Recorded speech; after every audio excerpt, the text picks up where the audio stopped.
What up, YouTube? Reezonz back once again with part 2 of my TNA Monday Impact March 15th, 2010 review. As we left off in part 1, we left off with the Pope, D'Angelo Dinero, and Kurt Angle making their entrance to face off against Mr. Anderson and Desmond Wolfe. Great tag team match. One of the best matches of the night, as a matter of fact. Everybody in this match put in work. Pope was still playing off that ankle injury, so he came out limping to the ring, but he delivered some fire offense. Mr. Anderson, went all out. Desmond Wolfe, always a beast. And Kurt Angle, what can you say, man? The greatest, probably alive. Great work between the two feuds that were going on in this match. You had the feud between Anderson and Angle. They played off great off each other. And then you had the feud between Wolfe and the Pope, which has been ongoing. And Mr. Anderson is just amazing, bro. He's a great talent as far as wrestling, but also his mind, bro. His wrestling mind, his acting mind. He has it all. He even showed you a little bit of how much more of a heel he is than Wolfe by not wanting to tag in when Wolfe needed him to tag. Only wanting to tag in when he had Angle in the position that he wanted him, and not caring about Wolfe and Pope and all that. So that was a good match. Bottom line, the Pope D'Angelo Dinero gets the win for Angle and himself by getting a roll-up as Desmond Wolfe was going for a figure four. Great match, great pacing, gave it enough time. Awesome. From there, we go on to... I'm sorry, I'm a little lost in my notes here. From there, we go on to a segment which has Hogan backstage at his desk with RVD and Jeff Hardy, and they're obviously scheming on something, strategizing, which again I don't really understand because they're faces. Why are they scheming and plotting anything?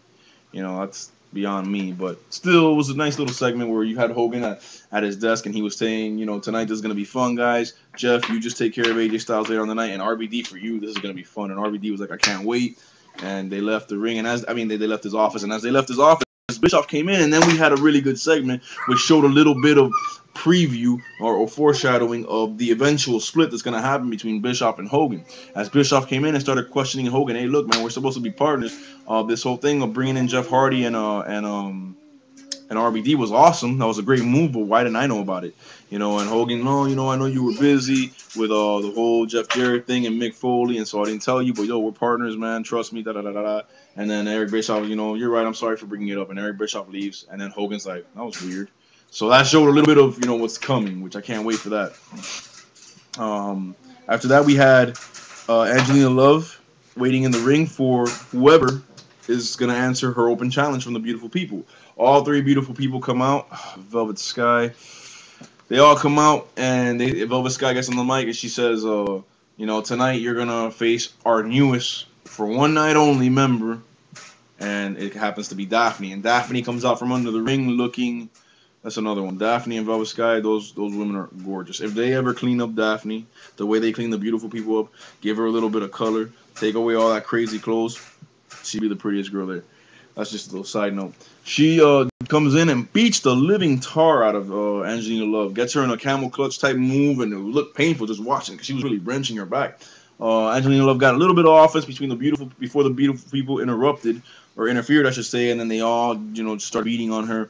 Tara comes out and makes a save, and as Tara makes a save, she gives Madison Rayne the Widow's Peak, and it ends up with a stare down between Tara, who's in the ring, eyeing down her opponent Daphne for the knockout title at Destination X this Sunday. So that was wonderful. That was great women's segment, great wrestling, no diva garbage here. They actually wrestled.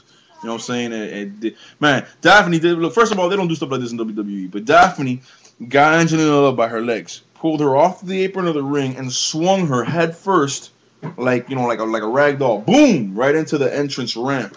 That's right there that goes to the ring, head connected with it and everything, man. You don't see that in WWE. You know what I'm saying? After that, we had Hogan. Well, we saw a promo of Sting's recent actions, his heel turn last week, how he bludgeoned RVD to death with a baseball bat, how he attacked Hogan and Abyss with a bat, and how he put his hands on Dixie Carter. Everybody that I've heard from in the wrestling community right now is really digging the Sting heel turn. I, as a Sting fanatic, think it's one of the best things they've done with him in a while. So they show that promo, and then they have Hogan come out to the ring planning to confront Sting. Obviously, we know he's not planning to confront him. He's setting him up from what we saw in that backstage segment with RVD and Jeff Hardy. He's there in the ring. He starts threatening Sting and calling out Sting and talking about Sting. I can smell that dog. Where is he? Hey, get the lights up in the rafters. I know he's up there. And sure enough, the lights shine in the rafters, and Sting is right there watching him. And as Sting is watching him, the light starts following Sting as he walks the entire length of the catwalk, real slow, real methodical, building suspense, walking down the staircase all the way out to the entrance, then through the curtain and out into the rampway leading to the ring. That took like a good minute and a half, and it was just building suspense, man. And as he's coming out, Taz and Mike Tenay are, you know, talking about how his actions are surprising, but it's not that surprising because he's always been this dark figure. He's always had this dark persona about him. And as he's walking out to the ring, RVD comes out and blindsides him from behind, which again, why are faces attacking a heel from behind? The heel is the one that does that. The face is the one that comes straight up in your face and handles his business. So last week you had RVD, the face, come out and attack Sting from behind and, you know, sneak a match away from him. Now you have RVD come from behind and attack him. You know what I'm saying? You have the heel, you have the face acting like a heel. I don't like that, TNA. But I do like the fact that he came out and attacked Sting and then just basically wiped the floor with Sting all around the ring. Because last week Sting made RVD look like a scrub. Well, now you need to have RVD make Sting look like a scrub, and then you go back and forth for a few weeks, and this really builds the momentum and fire of the feud. They'll come to a head at a big match on an Impact or hopefully a pay-per-view. You know what I'm saying? So he wipes the floor with Sting, and then Sting acts very heelish. As he's getting beat down, you can hear him screaming, "Where's my bat?" Looking for his bat. He gets it. RVD kicks him around. He drops it. RVD gives the bat to Hogan in the ring, then throws Sting in the ring, you know, to Hogan. And Hogan's getting ready to whack him. And as he's getting ready to whack him, Eric Bischoff comes out on the microphone and jumps in the ring. "What are you doing? This isn't the way it's supposed to be. We made a promise we wouldn't get involved. You made a promise to your daughter. You made a promise to the people that you wouldn't wrestle. This isn't your life anymore. That part of your life is done." Da, da, da, da. And he's basically saving Sting. And as he's saving Sting, Sting has this sinister smile on his face like, "I got one of them. I got one of them in my hand. You know, I got to him." You know, I basically, like, Sting has this like puppet master smile, like, you know, he got in Eric Bischoff's head. Eric Bischoff tells security to get Sting out of there. Security doesn't want to touch Sting because of what he did to all of them last week. So Sting just turns around and walks out the ring, and he leaves again smiling, the sinister smile that he had last week when he turned heel. So it was great. I mean, after that, Hogan hugs his daughter, who's ringside, and, you know, it looks like he comes to his senses and whatever. And that's the end of that segment.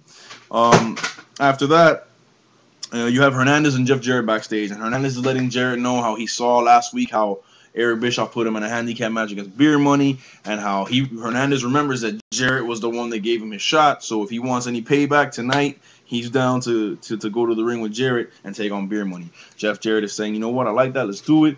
They get interrupted by Bischoff, who's like, "Yo, you guys don't have the authority to make matches. You know what, Hernandez? You won in the ring so bad tonight, I'm going to put you in the ultimate handicap match. You alone against Beer Money. And Jeff, you know what? You're going to be the referee. And you better call it down the middle. If not, you're done." You know what I'm saying? So Bischoff got a one-up on both of them.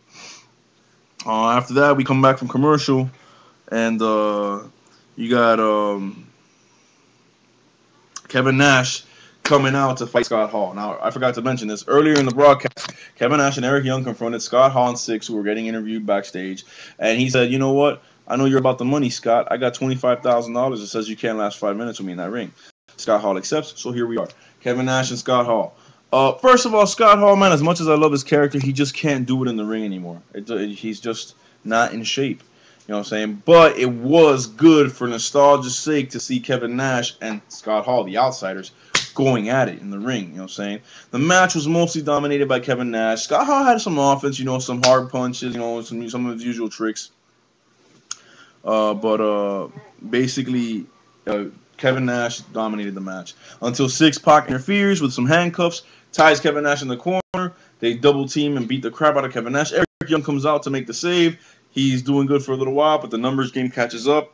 X-Pac or Six-Pac does that face buster, lays him out on the ring, and they get the $25,000. And if I'm not mistaken, don't quote me on this, but if I'm not mistaken, I think Scott Hall delivered an outsider's edge to Eric Young. I'm not sure though about that. I don't remember. So, but that's how that ended. They got the money, and they're gonna have the match at Destination X. Scott Hall and Six-Pac against Eric Young and Kevin Nash. Tune in for part 3. Yes, there is a part 3 to my TNA Impact March 15th review. God bless y'all.